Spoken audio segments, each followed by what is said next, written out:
Hello everyone, welcome back to your YouTube channel for creative studies. आज इस session के माध्यम से हम लोग देखेंगे BANS 183 के लिए इम्पोर्टेंट क्वेश्चन विद आंसर, इनमें जिसका नाम है पर्यटन मानव विज्ञान। इसमें हम लोग जो है ना असाइनमेंट के क्वेश्चंस को एक्सप्लेन करेंगे, एक एक करके हम लोग सारे के सारे क्वेश्चंस को एक्सप्लेन करेंगे। ओके गाइज, और ये 2022 में जो सबमिट हुई थी उस क्वेश्चन का वही आपका असाइनमेंट के क्वेश्चन है। और आप सभी को पता ही होगा कि असाइनमेंट के क्वेश्चन से भी एग्जाम में देखने को मिलती है, तो हम लोग असाइनमेंट के क्वेश्चन को इग्नोर नहीं करेंगे। ओके, और हम लोग इस सेशन को स्टार्ट करने से पहले मैं आपको इसका सिलेबस में बता दूं। ये टोटल 2 घंटे का एग्ज़ाम होगी, उसके बाद इसमें टोटल 50 मार्क्स के एग्ज़ाम होंगे। टोटल 8 सवाल पूछे जाएंगे, 8 में से किन्हीं 5 के सवाल का उत्तर देना होगा। प्रत्येक सवाल 10-10 मार्क्स के होंगे और एक प्रश्न में आपको हो सकता है कि 2-2 प्रश्न पूछे जा सकते हैं, 5 नंबर के। जैसे कि आप सभी को मैं एक एग्जाम्पल के माध्यम से बता दूं। क्वेश्चन नंबर 1 इस पे देखिए, आप जो स्क्रीन पे सामने जो है स्क्रीन पे जो दिख रहा है, जैसे कि पर्यटन के अध्ययन में भौतिक, सामाजिक और पुरातात्विक मानव विज्ञान की भूमिका की चर्चा कीजिए। इस तरह से आपको क्वेश्चन देखने की संभावनाएं बन सकती है। तो इसमें आपको अगर इस तरह से भी क्वेश्चन देखने को मिल सकती है कि जैसे पर्यटन के अध्ययन में या तो सिर्फ भौतिक हो गया या तो पुरातात्विक, या तो भौतिक को हटा के सामाजिक और पुरातात्विक, या तो भौतिक या सामाजिक। इस तरह से आपको कोई 2 दे सकता है, कोई 1 दे सकता है, या तो कोई तीनों दे सकता है। तो इस तरह से अगर 2 दिया तो आपको जो ना 5 + 5 कर देगा, मतलब कि 5 जो है ये वाला 5 आ जाएगा भौतिक के लिए और एक ये जो है आपके लिए आ जाएगा सामाजिक के लिए। तो इस तरह से भी क्वेश्चन देखने की संभावनाएं बन सकती है। तो आपको ध्यानपूर्वक सारे के सारे चीज़ें करके जानी होंगी। ओके, चलिए हम लोग आज के इस सेशन में जो है ना फर्स्ट क्वेश्चन को एक्सप्लेन करेंगे। ये अच्छा खासा लॉन्ग भी है, तो हम लोग एक क्वेश्चन को इस सेशन के माध्यम से एक्सप्लेन करेंगे और बहुत ही जल्द इस सारे के सारे क्वेश्चन को हम लोग एक्सप्लेन करेंगे। और हमारे चैनल के साथ जरूर जुड़ के रहें, ठीक है ना। चलिए स्टार्ट करते हैं आज के सेशन को। चला पहला क्वेश्चन आपके हैं, जैसे कि आप सभी स्क्रीन पर देख पा रहे हैं, ये पर्यटन के अध्ययन में भौतिक, सामाजिक और पुरातात्विक मानव विज्ञान की भूमिका की चर्चा कीजिए। ये इंपॉर्टेंट हो सकती है आपके एग्जाम के दृष्टिकोण से। इसमें देखिए कहा जाता है कि यहाँ से आप सभी ध्यानपूर्वक सुनिए। ओके, मैं थोड़ा और जूम कर दे रहा हूँ ताकि आपको सही तरीके से दिखे। यहाँ से आप सभी ध्यानपूर्वक सुनिए, उत्तर देखिए। उत्तर से क्या कहा जा रहा है, यह एक समग्र या बहुविध विषय के रूप में मानव विज्ञान समग्रता में मनुष्य के अध्ययन से संबंधित है। ये जो है पर्यटन के अध्ययन के बारे में कहा जाता है कि यह समग्र यानी कि मिला जुला हुआ बहुत अलग अलग प्रकार के विषयों से जुड़ा हुआ यह एक मानव विज्ञान यानी कि मानव विज्ञान के लिए एक समग्रता का अध्ययन किया जाता है, कि मानवों का अध्ययन किया जाता है, कि ठीक है ना, ये उससे संबंधित है।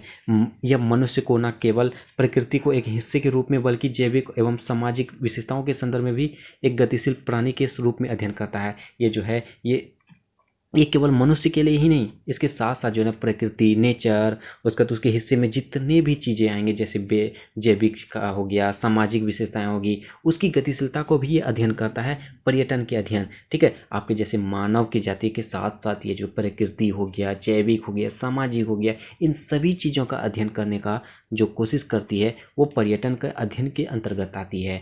ओके, उसके तो मानव विज्ञान को मनुष्य के तुलनात्मक अध्ययन के रूप में जाना जाता है। मनुष्य के जो है मानव विज्ञान को जो है ह्यूमन साइंस को जो है आप इसको कहा जाता है कि ये तुलनात्मक अध्ययन के रूप में जाना जाता है, मतलब कंपेयर के साथ साथ कंपेयर एजुकेशन के रूप में जाना जाता है। ओके, क्योंकि यह मानव शरीर व सभी प्रकार समूहों के व्यवहार एवं मूल्यों में समानता एवं अंतर को ध्यान में रखता है। ये जो है मानव शरीर, उसके साथ साथ मानव समूह और उसके व्यवहार, इन सभी चीज़ों को, सभी मूल्यों को समानता एक बराबर इक्वल तरीके से उसके अंतर में जो है ध्यान रखा जाता है। उन दोनों में उनमें जो क्या क्या अंतर हैं उसको ध्यान में रखा जाता है। ओके, मानव विज्ञान का व्यापक क्षेत्र तथा विशालता उसके विभाजन को 4 शाखाओं में विभाजित करती है। ये मानव विज्ञान का जो व्यापक क्षेत्र होती है वो 4 भागों में, 4 साइंसों में विभाजित किया जाता है। ठीक है, वो 4 शाखाओं में भी, जैसे कि आप देखिए, ये ध्यान में रखा जाना चाहिए कि मानव विज्ञान अपनी इस 4 शाखाओं के साथ साथ मानविकीय, सामाजिक विज्ञान, जैविक विज्ञान एवं भौतिक विज्ञान के साथ अंतर संबंध को सुनिश्चित करने का समग्र अभिविन्यास को बरकरार रखता है। ये जो पर्यटन जो है, हमें इस पर ये भी ध्यान में रखनी चाहिए कि इस पे जो मानव विज्ञान की 4 शाखाएं सम्मिलित है। उनमें से एक है मानविकीय, दूसरा है सामाजिक विज्ञान, आपका तीसरा हो जाएगा जैविक विज्ञान एवं चौथा हो जाएगा भौतिक विज्ञान। ये सभी विज्ञान जो है इसके अंतर्गत ही अंतर्निहित रहता है। ओके, और इस पर बरकरार रहता है। और आपका देखिए मानव विज्ञान की शाखाएं जो है आपको एक एक करके हम लोग देखेंगे। आप शारीरिक, जैविक ये शारीरिक यानी कि जैविक मानव विज्ञान, इसमें क्या कहता है आप सभी ध्यानपूर्वक सुनिए। देखिए इसमें कहता है शारीरिक मानव विज्ञान को जैविक मानव विज्ञान के रूप में भी जाना जाता है, यानी आपके बॉडी जो है, आपके शरीर जो है वो मानव विज्ञान का जो है एक जैविक मानव विज्ञान के रूप में भी हम लोग जानते हैं। यानी कि आपको शारीरिक पूछे या जैविक मानव विज्ञान पूछे तो दोनों बातें एक ही जो है, ठीक है ना। ये मानव शरीर आनुवंशिकी एवं जीवित प्राणियों के बीच मनुष्य की स्थिति को ध्यान में रखता है। ये मानव शरीर जो है, मानव बॉडी जो है, मनुष्य की जो बॉडियाँ होती है, शरीर होती है, वो आनुवंशिकी एवं जीवित प्राणियों के रूप में हम लोग जो मनुष्य की स्थिति का ध्यान में रखता है, जो जीवित है उसकी स्थितियों का ध्यान में रखता है। और मानव विज्ञान की यह शाखा मुख्य रूप से मानव विकास, भिन्नता एवं अनुकूल्य पर केंद्रित है। ये जो मानव विज्ञान की मुख्य शाखा जो होती है वो मानव के उसके प्रोग्रेस पर, उसकी जो भिन्नताएं हैं, उसके जो अनुकूलन है, इस पर केंद्रित करता है। जैसे कि नाम से संकेत मिलता है, कि जीव विज्ञान के सामान्य सिद्धांतों का उपयोग करते हैं हुए मनुष्य की शारीरिक विशेषताओं का अध्ययन करता है। जैसे आपके नाम के माध्यम से भी समझ सकते हैं, जैसे कि मानव शरीर ये बायोलॉजी के अंतर्गत आएगा, जीव विज्ञान के अंतर्गत आएगा। हम लोग इसके माध्यम से भी समझ सकते हैं ये कौन कौन सी चीज़ों की पार्ट है। ओके, तो इसके बारे में कहा जा रहा है। उसके बाद इसके अध्ययन के बारे में अध्ययन करता है तथा शरीर रचना, शरीर विज्ञान, भ्रूण विज्ञान, जीवाश्म विज्ञान जैसे विज्ञानों ने निष्कर्ष का उपयोग करता है। इसका जो है निष्कर्ष जो है इन सभी विज्ञानों के माध्यम से निकलता है। उसके बाद आगे कहा जाता है शारीरिक मानव विज्ञान का क्षेत्र इसकी विभिन्न शाखाओं अर्थात प्राइमेट विज्ञान, जीवाश्मी, मानव आनुवंशिकी, वृद्धि, विकास एवं न्यायिक यानी कि फॉरेंसिक मानव विज्ञान के में समावेशित होती है। शारीरिक मानव विज्ञान का क्षेत्र जो होती है इन सभी शाखाओं के जो है, इन सभी शाखाओं हो गए, जैसे आपका मानव आनुवंशिकी हो गया, वृद्धि हो गया, विकास हो गया, ये सभी जो है इस पर मानव विज्ञान में सम्मिलित होती है, समावेशित होती है, अंतर्निहित होती है, मिला हुआ होती है। हाल के वर्षों में शारीरिक मानव विज्ञान की कई अकादमिक अनुसंधान एक विशेष क्षेत्रों के रूप में विकसित हुई है। ये रिसेंटली ये मानव विज्ञान के बारे में कहा जाता है, उसके जो अकादमिक यानी कि इंस्टीट्यूट के बारे में कहा जाता है कि उसके अनुसंधान जो संस्थान थे वो काफ़ी ज़्यादा मतलब विकसित हुई, प्रोग्रेस हुई है। इसका मुख्य विषय विस्तार मानव जनसंख्या, आनुवंशिकी, शारीरिक एवं पोषण संबंधी मानव विज्ञान एवं आनुवंशिकी मानव विज्ञान से निर्मित हो सकता है। तो ये रहा आपका शारीरिक, जैविक या मानव विज्ञान, ठीक है ना। उसका नेक्स्ट टॉपिक आपका रहेगा सामाजिक सांस्कृतिक मानव विज्ञान। सामाजिक सांस्कृतिक मानव विज्ञान, इसमें क्या कहा जाता है, सामाजिक सांस्कृतिक मानव विज्ञान मानव संस्कृति एवं समाज के अंतर्गत अध्ययन पर ध्यान केंद्रित करने वाली मानव विज्ञान की दूसरी प्रमुख शाखा है। ये सामाजिक संस्कृति आपका सोसाइटी कल्चर, ये मानव विज्ञान का जो है मानव संस्कृति का एवं समाज के तुलनात्मक अध्ययन के पर ध्यान केंद्रित करता है। आपका समाज जो है, समाज की कल्चर कैसी है होती है ना, भारतीय कल्चर, भारतीय संस्कृति इस तरह से है, भारतीय नृत्य, ये सभी जो है ना उसका समाज के तौर पर उसका जो मानव विज्ञान को मानव के जो संस्कृति हो गया वो उसके साथ तुलना के लिए अध्ययन के लिए कहा जाता है कि सामाजिक सांस्कृतिक मानव विज्ञान। ओके ना। उसके बाद कहा जाता है इस शाखा में मानव व्यवहार, विचार, भावनाओं और सामाजिक समूहों के संगठन में सभी प्रथागत संरचना का गहन अध्ययन शामिल है। इस शाखा में जो है ये आपका सामाजिक सांस्कृतिक मानव विज्ञान की शाखा में जो है उसके व्यवहार, उसके विचार, उसकी भावना किस तरह से हैं, सामाजिक समूह किस तरह से, संगठन किस तरह से है, इन सभी चीज़ों को जो है समझना के अध्ययन शामिल होता है। कि आपके समाज जो है होता ना कि नहीं, मैंने वो समाज गया था, वो गांव गया था, वो मोहल्ला गया था, मैंने वहाँ पे बहुत अच्छी स्वागत मिली। और कुछ मोहल्ले के बारे में बोलोगे नहीं, मैंने वहाँ गया ना बहुत अजीब सा लगा था, वहाँ की कल्चर वहाँ की अच्छी लगी थी मुझे, वहाँ पूजा पाठ हो रहा था, धार्मिक स्थल मिला था, और वहाँ पे कहीं गए थे वहाँ पे झगड़ा हो रहा था। इसके बारे में आप समझ जाओगे ना वहाँ का कल्चर कैसी है, नहीं है उसका वहाँ के जो नागरिक है, वहाँ के मानव का व्यवहार कैसे हैं, विचार कैसे हैं, भावनाएं कैसे हैं, इसके बारे में अध्ययन किया जाता है ये सामाजिक सांस्कृतिक मानव विज्ञान के अंतर्गत। ओके, उसके बाद आगे कहा जाता है सामाजिक सांस्कृतिक मानव विज्ञान को ग्रेट ब्रिटेन में सामाजिक मनोविज्ञान शब्द द्वारा संदर्भित किया जाता है। यानी ग्रेट ब्रिटेन मतलब अंग्रेज में जो है, इंग्लैंड में जो है इस सामाजिक मानव विज्ञान शब्द का जो है इसको भी संदर्भित किया गया है। उसके जबकि इसी तरह अध्ययनों को अमेरिका में सांस्कृतिक मानव विज्ञान द्वारा संदर्भित किया जाता है। यानी कि ग्रेट ब्रिटेन में जो है इसको सामाजिक सांस्कृतिक मनोविज्ञान, और उसके बाद अमेरिका में जो है इसको सांस्कृतिक मानव विज्ञान के द्वारा जाना जाता है, संदर्भित किया जाता है। उसके हालांकि यहाँ यह ध्यान रखना आवश्यक है कि 19वीं सदी में मानव विज्ञान शब्द के प्रयोग ऐसे ही अध्ययनों के लिए किया जाता था। ओके, रिसेंटली हालांकि जो है हम सभी को इन सभी चीज़ों पर ध्यान रखनी चाहिए कि वहाँ की जो 19वीं सदी में जो है मानव विज्ञान शब्द के प्रयोग से ऐसे अध्ययनों के लिए किया जाता है। सामाजिक मानव विज्ञान की संरचना का पता लगाने की कोशिश करता है, ताकि जैसे कि सामाजिक मानव विज्ञान, उसके मानव विज्ञान की संरचना जो है होती है, उसके बारे में हमें जानकारियाँ प्राप्त करती है, जानकारियाँ इकट्ठा करता है। ठीक है, इसमें रीति रिवाज, विश्वास करने, रहने, विवाह करने, पूजा पाठ करने, राजनीतिक संगठन की पूरी संरचना शामिल है। इसमें जो आपके जो जीवन यापन में जो चीज़ें होती है, रीति रिवाज, जो नियम कानून होती है, शादी विवाह, पूजा पाठ वगैरह इत्यादि, ये सभी संगठनें इसमें शामिल होती है। ये मानव समाजों के अंतर का पता लगाने की कोशिश करता है। ये मानव समाज में जो है मानव और समाजों के बीच में जो डिफरेंस होती है उसकी पता लगाने की, उसकी उस पर कोशिश करता है कि उसकी सच्चाई क्या है, उसको जानने की। उसके एवं इन समाजों के बीच समानता स्थापित करने का भी प्रयास करता है। इसमें जो है समानता, एकजुटता प्राप्त करने के लिए भी समानता भी भरसक प्रयास करता है। उसके बाद मनुष्य के जीवन में भी कई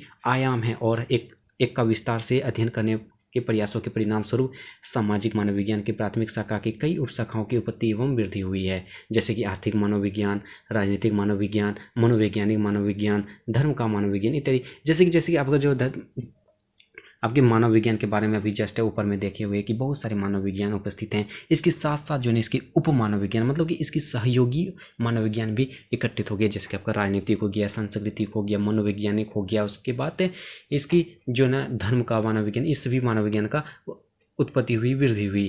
समाज की नवीनतम मांगों के अनुसार कई नई तरह की उपशाखाएं भी आ रही है, जैसे संचार और दृश्य मानव विज्ञान, यानी कि आपका राजनीतिक, धर्म के बारे में सभी मानव विज्ञान आने के साथ साथ जो है और इसकी जो है संचार और दृश्य मानव विज्ञान भी आने लगी है। उसके आगे कहा जाता है नेक्स्ट टॉपिक आपका पुरातात्विक मानव विज्ञान। पुरातात्विक मानव विज्ञान में क्या कहता है?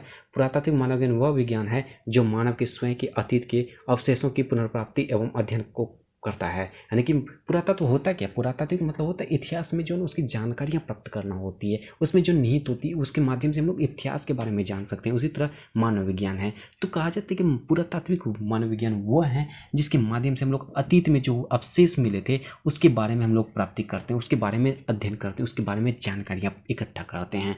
उसके यह जीवाश्म अवशेष एवं पर्यावरण आंकड़ों को पुनर्प्राप्ति कर तथा विश्लेषण के माध्यम से मानव संस्कृतियों का अध्ययन करता है। यह जो है उसके जीवाश्म अवशेष के माध्यम से जो अवशेष मिलती है, हड्डी वगैरह मिलती है, उसके माध्यम से हम लोग जो है उसका एवं पर्यावरण आंकड़ों की सब प्रवृत्ति की, तो ये पेड़ पौधे कितने वर्षों के वगैरह ETC के बारे में माध्यम से हम लोग इसकी जानकारी प्राप्त करते हैं। पुरातत्व के अंतर्गत आने वाली प्रमुख समय अवधियों में प्रागैतिहासिक तथा आदिऐतिहासिक तथा सभ्यता शामिल है।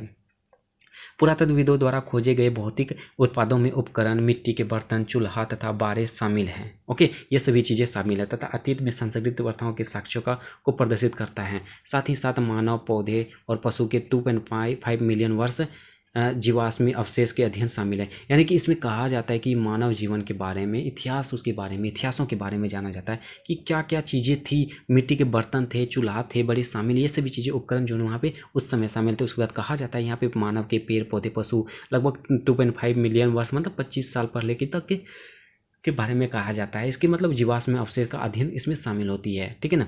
अतीत के समाजों एवं संस्कृति का अध्ययन भी पुरातात्विक मानव विज्ञान के क्षेत्र में आता है। यानी अतीत में जो भी घटित होती है, इतिहास में जो भी घटित होती है, उसके बारे में जो संगठित चीज़ें हैं, संस्कृति की अध्ययन भी ये पुरातात्विक मानव विज्ञान के अंतर्गत आता है। मानव विज्ञानी उन लोगों की जीवन शैली को फिर से संगठित करने की कोशिश करते हैं जिसको कोई लिखित साक्ष्य उपलब्ध नहीं है या जिसके द्वारा कुछ लिखित सामग्री है तो किंतु जिसे अभी तक समझा या समाप्त नहीं किया जा सकता है। तो इसके बारे में, उसके बारे में जो मानव विज्ञानी उन लोगों को काफ़ी ज़्यादा यानी कि मदद किया, उसके बारे में जानने के लिए काफ़ी ज़्यादा कोशिश भी किया है। यदि कोई जो है इसका जिसका इतिहास नहीं है या तो इतिहास लिखा है लेकिन हम लोग समझ नहीं पाते हैं, तो उसके बारे में भी इन्होंने काफ़ी ज़्यादा समझाया, उसको समाप्त करने की कोशिश भी किया है। ओके, उसके बाद आगे कहा जाता है पुरातात्विक मानव विज्ञान की पुरातात्विक काल में स्थापित उनकी सामाजिक सांस्कृतिक प्रथाओं के आधार पर समकालीन समाजों का अध्ययन करने में मदद करता है। ठीक है ना। ये बातें हैं उसके पुरातात्विक मानव विज्ञान के। और उसका नेक्स्ट टॉपिक आपका रहेगा भाषाई मानव विज्ञान। भाषाई मानव विज्ञान में क्या कहता है? भाषाई मानव विज्ञान की वह शाखा है जो मानव भाषाओं के अध्ययन से संबंधित है। यानी कि इसमें नाम से ही आप समझ सकते हो आसानी तरीके से कि ये भाषा के माध्यम से भाषा के बारे में बताया जा रहा है कि वो उसकी भाषाएँ कैसी है। जैसे कि मानव विज्ञान जो इस क्षेत्र में विशेषज्ञ हैं वे विशेष रूप से भाषा एवं संस्कृति व्यवहार के बीच संबंध में के प्रति रुचि रखते हैं। तो ये बातें हैं जो मानव विज्ञान जो क्षेत्र हैं, जो विशेषज्ञ हैं, जिस क्षेत्र के विशेषज्ञ हैं, वहाँ की जो विशेष भाषा क्या है, वहाँ की संस्कृति कैसी है, वहाँ की नेचर कैसी, वहाँ की लैंग्वेज कैसी, वहाँ की कल्चर कैसी है, उसकी व्यवहार क्या है, बिहेवियर कैसी है, इसके संबंध के बारे में वो रुचि रखते हैं और उसके बारे में जानकारियाँ इकट्ठा करते हैं। उसके बाद भाषाई मानव विज्ञान समय के साथ भाषाओं के उद्भव एवं विचलन के अध्ययन से संबंध है। ओके, प्रारंभ में यह शाखा लुप्त हो रही भाषाओं के उद्भव, वृद्धि, विकास एवं उद्धार के अध्ययन से जुड़ा हुआ है। ये सब जो है ना शुरुआत तौर पर यह शाखा लुप्त हो रही थी, गुप्त हो रही थी, मतलब खत्म हो रही थी। तो इसमें जो है काफ़ी ज़्यादा उद्भव किया, वृद्धि हुआ, विकास एवं उद्धार के अध्ययन से जुड़ा हुआ है। समय के साथ भाषा के विभिन्न पहलुओं तथा सामाजिक जीवन पर इसके प्रभाव को भी ध्यान में रखा जाने लगा। इस समय के साथ साथ जो है इस पर जो विभिन्न प्रकार के पहलू हैं, सामाजिक स्तर के, जीवन स्तर पर जो भी चीज़ें हैं उस पर भी ध्यान रखने लगा। आज भाषाई मानव विज्ञान एवं अंतर विज्ञान विज्ञान के रूप में मानव वैज्ञानिक भाषा विज्ञान ने निरिवंशी भाषा विज्ञान, सामाजिक भाषा विज्ञान के साथ मिलकर काम करता है। ये सभी भाषाएं के बारे में एक साथ मिलकर जुड़कर इसमें इकट्ठा करके काम करता है। ठीक है, उसके बाद आगे कहा जाता है, यहाँ पे देखिए, भाषा मानव व्यवहार का एक महत्वपूर्ण पहलू है और भाषाओं के माध्यम से संस्कृति का संचरण संभव है और इसलिए भाषाई मानव विज्ञान का उपक्षेत्र संस्कृति विविधता एवं मानव व्यवहार को समझने में भी मदद करता है। ठीक है, ये बातें हैं। उसके बाद भाषाई मानव विज्ञान का क्षेत्र मुख्य रूप से अतीत एवं वर्तमान की भाषाओं के अध्ययन से निहित अध्ययन में निहित है। उसके बाद ये सभी चीज़ें जो ना आपका भाषाई के अध्ययन में निहित है, इसमें अध्ययन के बारे में कहा जाता है, भाषाई अध्ययन के बारे में, सभी क्षेत्र के बारे में। ठीक है ना, भाषाई मानव विज्ञानी न केवल लिखित भाषाओं का अध्ययन करते हैं बल्कि वे अलिखित भाषाओं के माध्यम से संस्कृतियों का समझने की कोशिश करते हैं। ठीक है ना, वो जो अलिखित भाषा है उसके माध्यम से भी है समझने की पूरी कोशिश करते हैं, संस्कृतियों को समझने की पूरी कोशिश करते हैं। जैसे कि सिंधु घाटी सभ्यता के बारे में भी हम लोग बहुत कुछ कल्पना किए हुए हैं, बहुत कुछ उसके बारे में जानकारियाँ इकट्ठा किए हुए हैं। तो वो सभी चीज़ें पुरातात्विक हो गया, ऐतिहासिक हो गया, अभिलेख हो गया, पत्थर हो गया, मोहरे हुआ, ये सभी चीज़ें जो हम लोग उसकी भाषाएं कैसी हुई करती होगी, तो इसके बारे में हम लोग जानकारियाँ इकट्ठा किए हैं। ठीक है, तो बस एक फर्स्ट नंबर क्वेश्चन तक यहीं तक था। तो हम लोग वो जैसे कि मैंने बताया था, इसमें आज फर्स्ट क्वेश्चन को ही एक ही क्वेश्चन को देखेंगे। तो हम लोग एक क्वेश्चन को देख चुके हैं और बाकी जितने भी क्वेश्चन हम लोग सबको देखेंगे। आप हमारे साथ जुड़े रहिए बस। ठीक है ना, तो बस आज के सेशन में इतना ही रहने देंगे। नेक्स्ट सेशन में हम लोग देखेंगे उपर्युक्त उदाहरणों के साथ मूर्त और अमूर्त धरोहर यानी हेरिटेज का वर्णन करना है। बहुत ही इंपॉर्टेंट क्वेश्चन है नेक्स्ट सेशन का, तो आप सभी हमारे साथ जुड़े रहना। ओके, और जो भी इस चैनल में न्यू है प्लीज़ चैनल को सब्सक्राइब जरूर कर लेना और मेरा एक्सप्लेनेशन के साथ एक्सप्लेनेशन के बारे में कमेंट जरूर करना। और उसके बाद कोई भी दिक्कत हो, प्रॉब्लम हो तो कमेंट कीजिए और अपने दोस्तों को भी शेयर कीजिए। चलिए मिलते हैं नेक्स्ट सेशन में, तब तक के लिए थैंक यू।